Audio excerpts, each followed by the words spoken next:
guys, and welcome back to Project Z Garage. My name is Ansar, and today we're finishing up everything we need to do to get the car ready for its first test drive.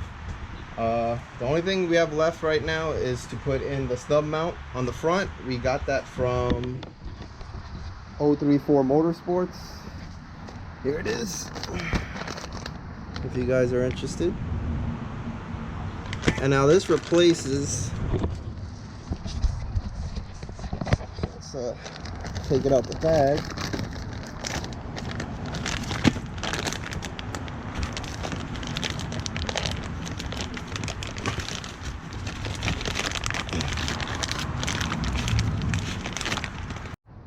Alright guys, so this replaces both the bushing, I guess, that goes on the end and the mount on the other side. As you remember from our previous one, got the screws here. This one is all crushed up and needed to be replaced.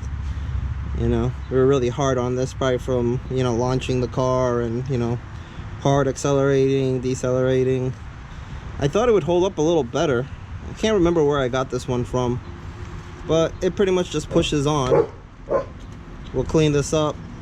We'll put the new 034 Motorsports one on and put the mount on too, and I'll show you guys how to do that.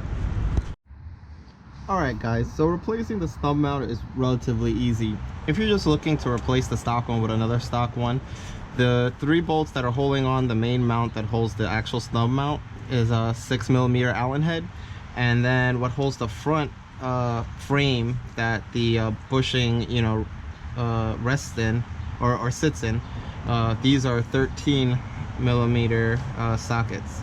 Now we're replacing it with the whole setup from 034 Motorsports.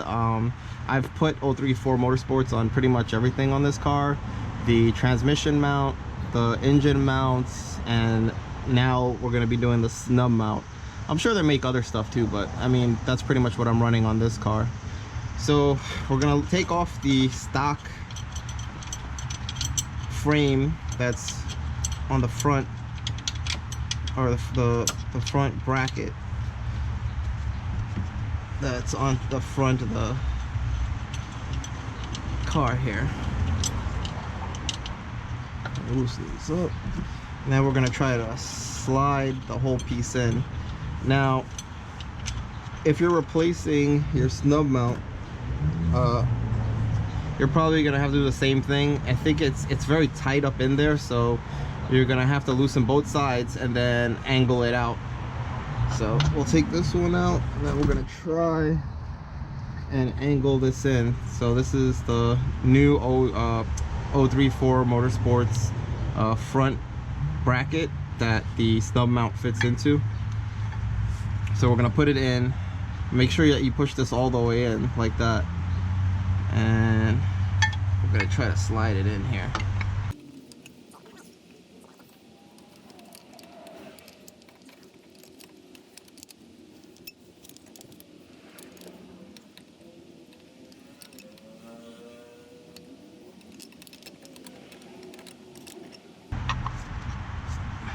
Like that. And what we'll do is we're gonna put the 6mm Allen head bolts in first to hold this side.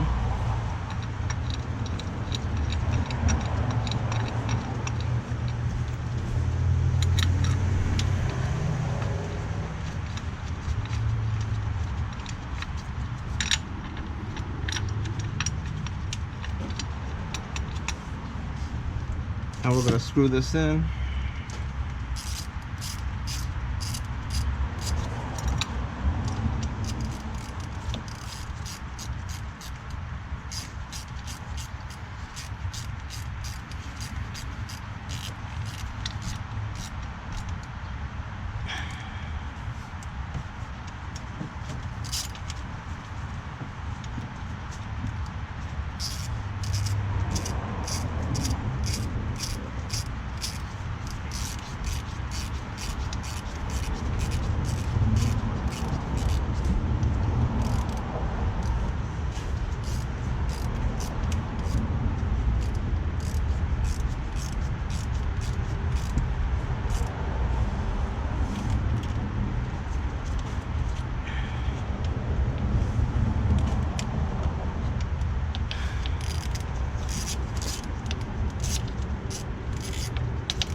So I'm gonna pretty much tighten these up all the way, because this doesn't move.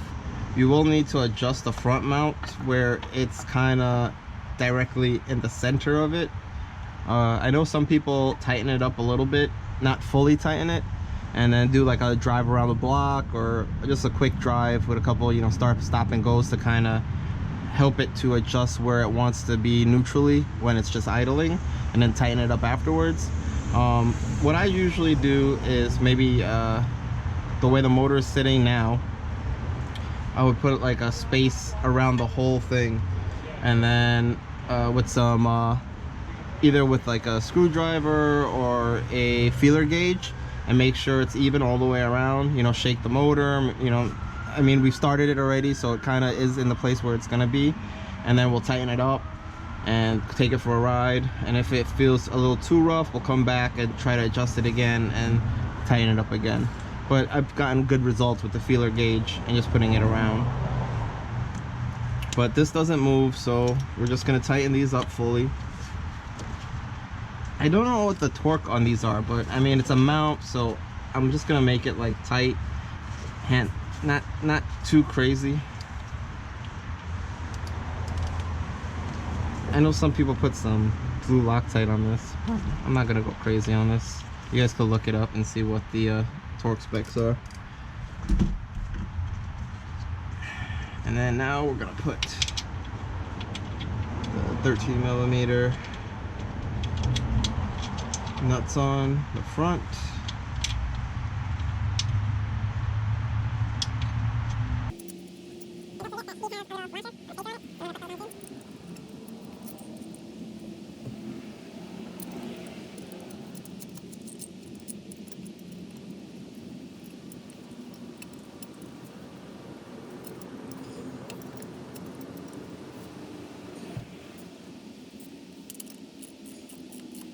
And I'll put it in and make sure I have a decent amount of space around it.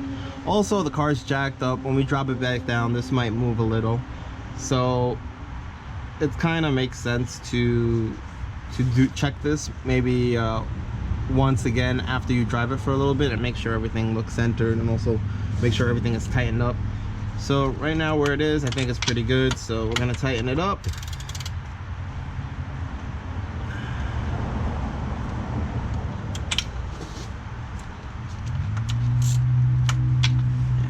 Tighten this up, and we're finally going to be ready to take this for a test drive.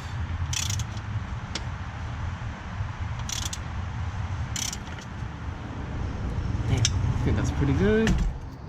That comes out, and we'll throw this in the parts bin with the rest of the Audi parts we've replaced. So just a quick overview.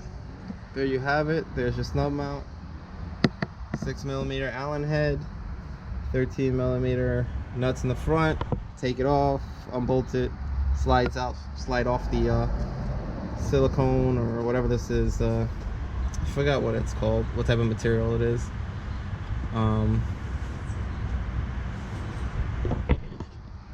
And then pretty much put it back together. Really simple, anyone could do this. Probably the hardest part is jacking the car up and taking the under tray, which I don't have on at the time, but really straightforward. So just give everything a once over. Everything looks good. We have our JHM downpipe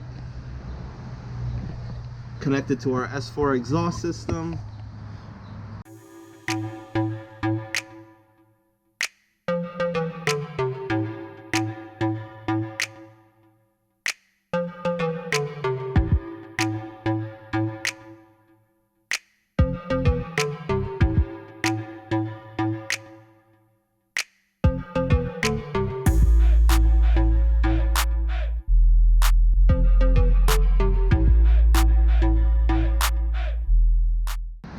All right, guys, we got everything buttoned up. The car is back on the floor or on the ground. Everything looks good. We double checked all the fluids, make sure oil is good, antifreeze is good, everything's clear. My brother started up. We'll let it warm up, and then we'll take it on the first test drive. Hopefully everything sounds good. Let's see how it sounds. First time starting with the full exhaust on.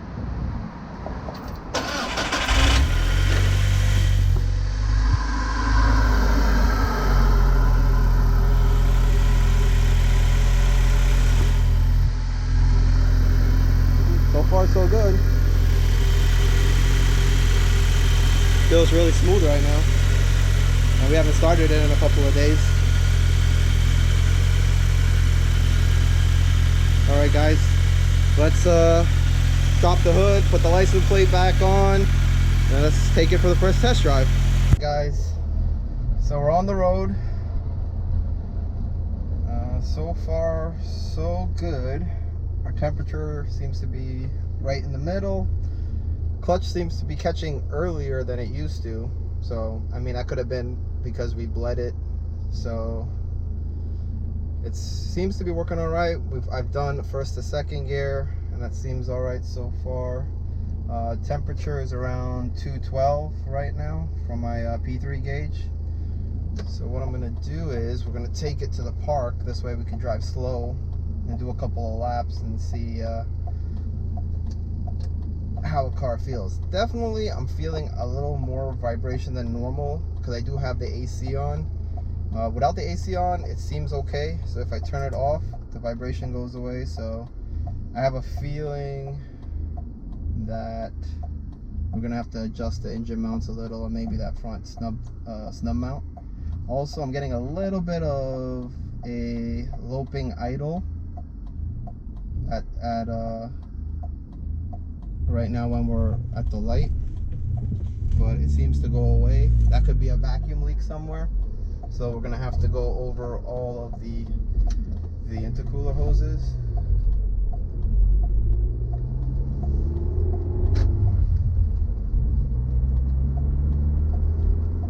But right now, shifting relatively easy, no problems.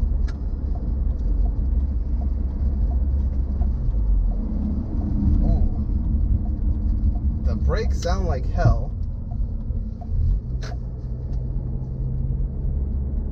But they're all rusted up, so it might take a little while for it to bed back in. And I can hear it every time I press the brakes.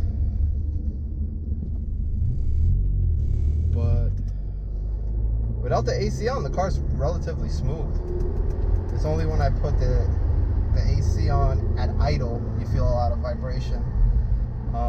While you're driving, there's no vibration, which is normal because it's under load.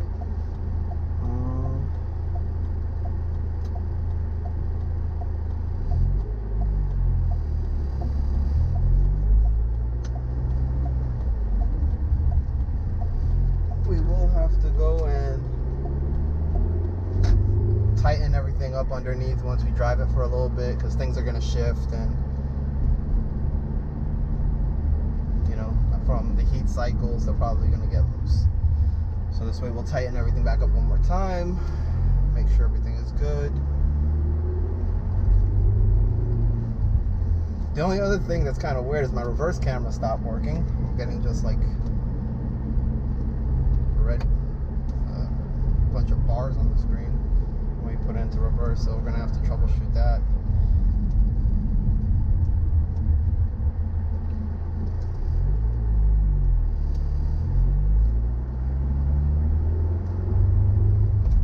Idle's good.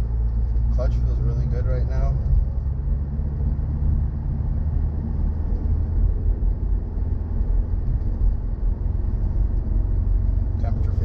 Temperature's at 206. It's going down, but we're all driving, so that's normal.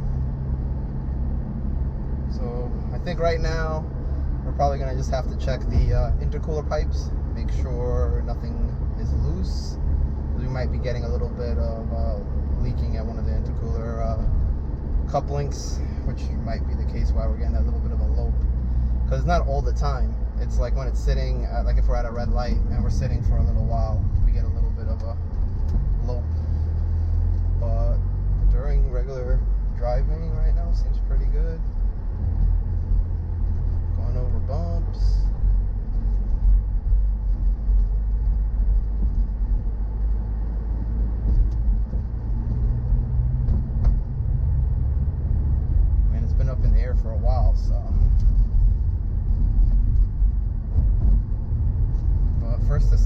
feels good. Let's see if we can go into third. Yeah, smooth. So far, so good.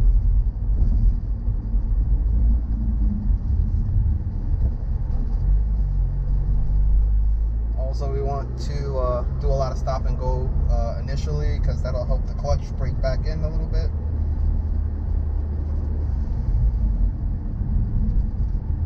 And I feel like the most issues we're going to have is during the stop and go driving. You know, highway, you're getting a lot of airflow, so the engine should stay cool. Just this, like doing 15 miles an hour, the temperature of the motor drops by a good 10 degrees, which I'm surprised. And today's pretty hot. It's about 89, 90 degrees out right now. And I do have the AC on. But I gotta say, man, this is a win in my book. The car is driving. The clutch is working really good. That new slave cylinder we put in seems to be working right. It did give us hell to go in, but definitely it actually feels, the clutch feels a little softer than before. It doesn't feel as hard to push in as it used to. And it definitely is catching earlier, which I'm surprised. I didn't think that would be something that would happen.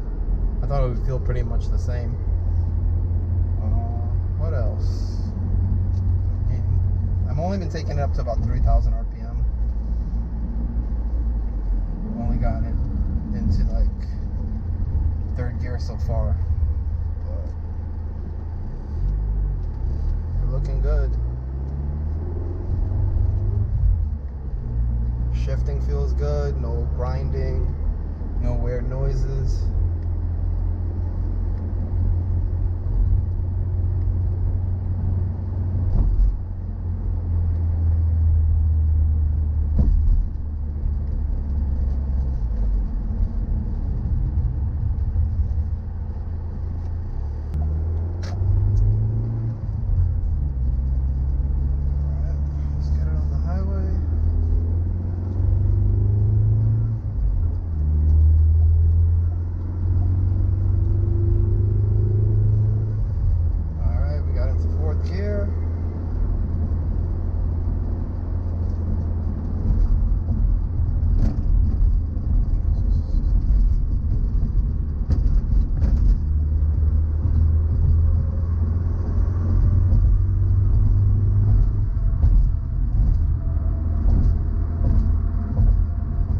Guys, we made it back to the garage safe and sound. The car seems to be doing pretty well.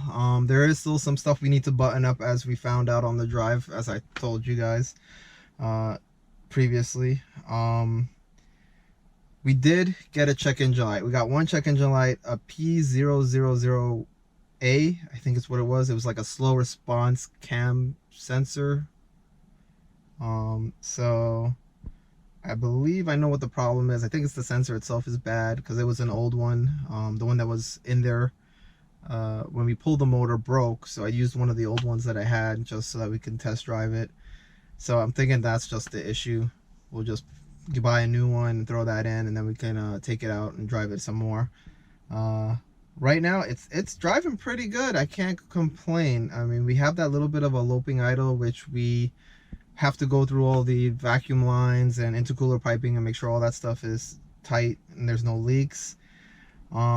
It's not persistent, which is kind of weird. It's kind of like you're idling for a little bit and then it'll get a little wonky, and then it'll you know, level itself out and it'll be fine for a while.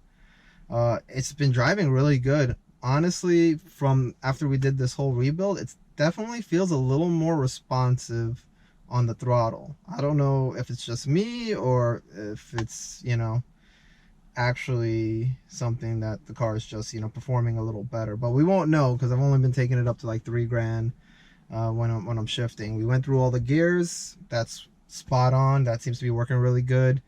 We're probably gonna still have to go into the car and like I said before, with the AC on, there's a little more vibration than I would like, which I think is just us fiddling around with the engine mounts and that snub mount. But if the AC is not on, it's it's pretty smooth without any issues, and I'm really happy. So I'm gonna take this as a win. I mean, the car drove, it did everything we wanted it to do. Fingers crossed, we'll put a couple 100 miles on it, change the oil out, and do a couple more things, and I think we'll throw it on the dyno and see what it puts out with this KO4R turbo that we got from JHM. Other than that, guys, I think we're gonna call it quits for today. I think this is the end of this video, guys. I hope you guys stay tuned. If you're new to the channel, please hit that subscribe button. We already hit 800. We're so close to our goal of 1,000, and it really means a lot to me that you guys are watching and subscribing and giving me really good advice on things that I'm not catching. So until next time, guys, we'll catch you in the next video.